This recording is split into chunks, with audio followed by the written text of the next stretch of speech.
How's it going, everybody? Welcome back to the channel, and welcome back to a continuation of the Subaru engine rebuild project, and I'm going to be honest with you, probably a restoration of this whole car. If you watched the last video, which I would highly recommend if you haven't, go and checking that out. I think it's, yeah, over here. This engine came out with the gearbox yesterday, with the help from some friends, and, well, while it's out, I figured I would give it a little refresh. So today, and probably tomorrow, I'm going to be stripping this engine down and using the rebuild kit that I have sitting on the bench over there to make it look a little nicer. It's probably going to go outside a couple of times to get hosed down, but we'll look into that a little later. I've already drained the coolant. I've already drained the oil. So let's play a fun game of how much oil and coolant I'm going to get on the ground doing this.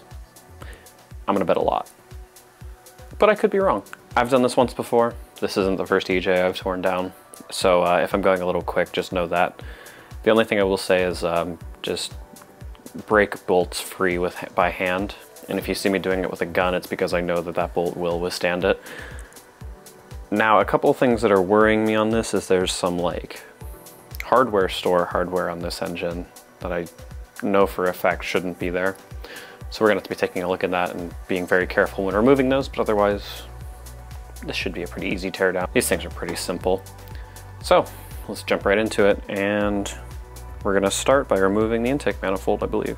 Yeah, intake manifold, water neck, front panel, then we'll do either the heads or the oil pan. One way or the other, this thing is gonna have to flip over, which is gonna cause oil to come out of it. One way or the other, this thing is getting torn down tonight, and I'll probably start regasketing tomorrow, which is Thanksgiving, which means I'll have a lot of time on my hands. Let's jump into it.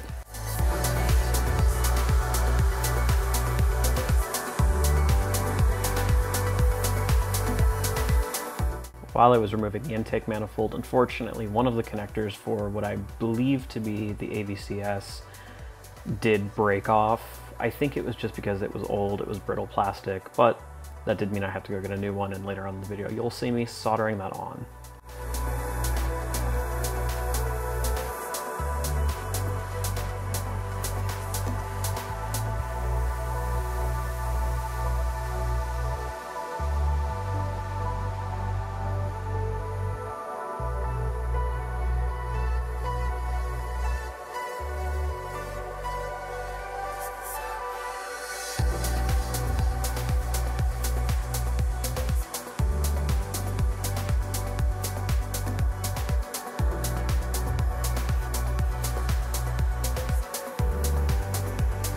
Alrighty, glove change. I unfortunately ripped my other ones, but that'll happen.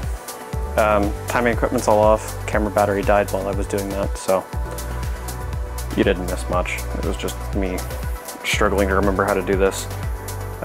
Next thing that's coming off is the heads, which I'm gonna have to clear some space because I'm gonna need to brace myself. For some reason, these things are torqued on to like God strength, so I guess I'm just gonna get right into that.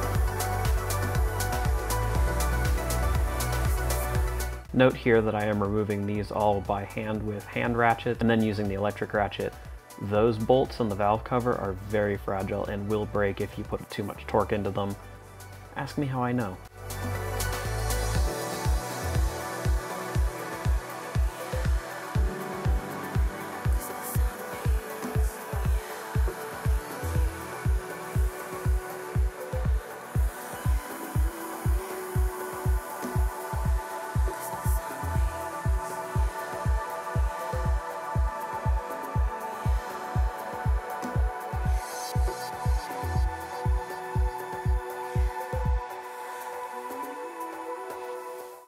All right, sweet. So, oh my God, these things weigh so much. Valves looks like they're in good condition. None of them look bent. All right. So, yeah, okay. So this did definitely need head gaskets. That's what, there's definitely some failure pieces right here. And it is actually gone, so I didn't just tear that off. So with the demon lights, I'm gonna try to reflect this. You can see this piece right here. That is where the, I don't actually remember what this is. I think it's graphite, but I might be wrong.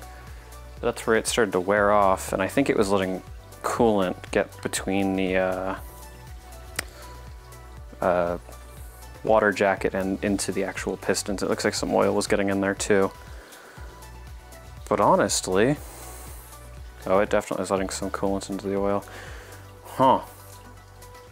All right. So this actually did need to be replaced. I didn't just do this for funsies. Next side. Oh, thank God I put the bins down there.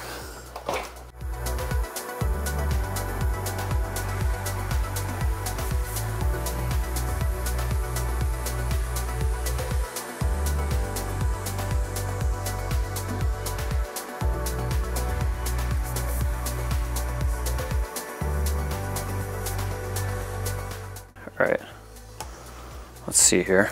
Yep, right through here. Kind of glad I did this. Intriguing. So there was oil pooling down here below the oil jacket. Here, I'll spin it over for you. So these guys right here, these are oil galleries. There was oil pooling down here, and I think that's where all this came from, because the bottom of this block is caked in oil. And I couldn't quite figure out where it was coming from, because it didn't really make sense anywhere else. So the head gasket failing probably does make sense there. So tomorrow, I just gotta put it back together. Right, so day 2 is starting late because today is Thanksgiving. For my American viewers, happy Thanksgiving. For my non-American viewers or people around the world, happy Thursday. So what we have to get done today, I'm hoping to get the heads back on the engine and get it back in time. Water pump, I don't think the oil pump needs to come off. The gasket around it still looks good. I want to get the oil pan on, as well as the pickup and the engine mounts. Yeah, I'm gonna leave it there for tonight just because I don't want to bite off too much tonight and then get discouraged when I can't do it. So we're just gonna leave it there. If I get anything else done, I will certainly mark it. But, and this is not something I'm looking forward to, we have to do the torque to yield head bolts. They're a pain in the, well, I don't really have anything else to say. I'm very exhausted. I ate so much today. We're just gonna jump into it and hope I don't fall asleep in the middle of this. I've already started cleaning some things up.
With the head gasket set in place and the head set atop, you can now start to put in your head bolts.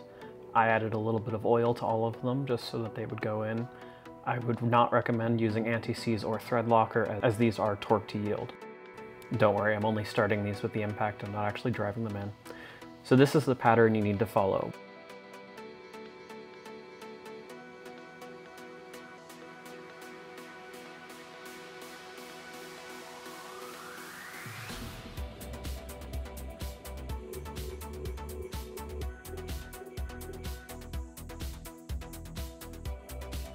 The first step of 8 in the process of tightening these bolts goes to 22 foot-pounds, followed immediately after by 51 foot-pounds.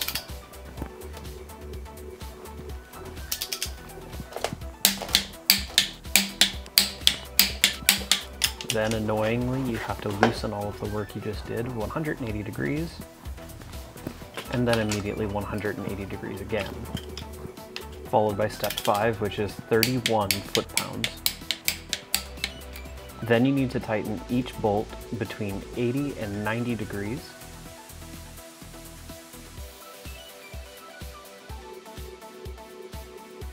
Followed by another round of 40 to 45. Then finishing off the center 2 bolts with another 40 to 45 degrees.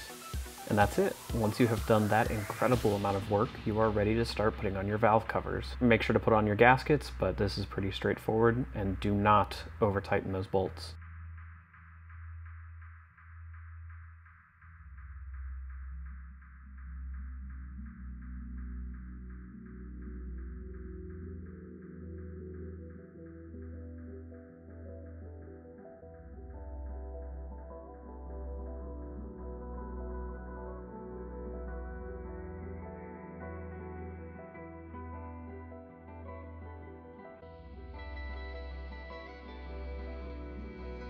And the last of the big mechanical jobs, it is time to do the timing. I'm going to be honest with you, I am not the person you should be watching if you want to learn how to do timing. Go find a different video. This was incredibly difficult, and it frustrated me to no end.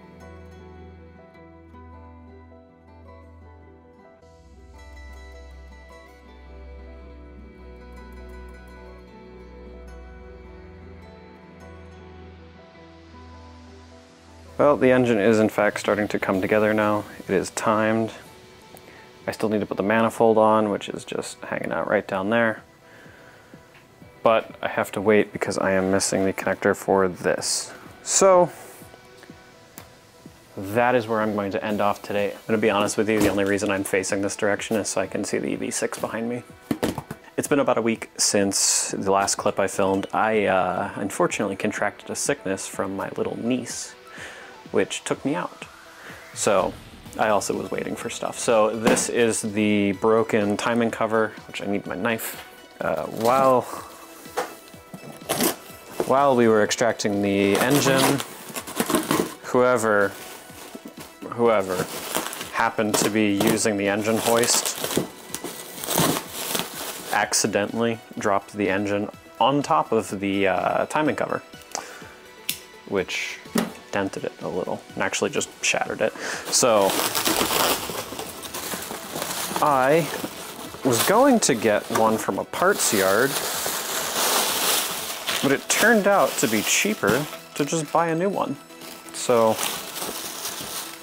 I did. This is gonna surprise probably no one, but this was like 20 bucks. I seem to be missing the bit of video where I explained what I was going to do. Basically all I did was I put the new gasket on the timing cover that came in the kit, and then I put it on the engine.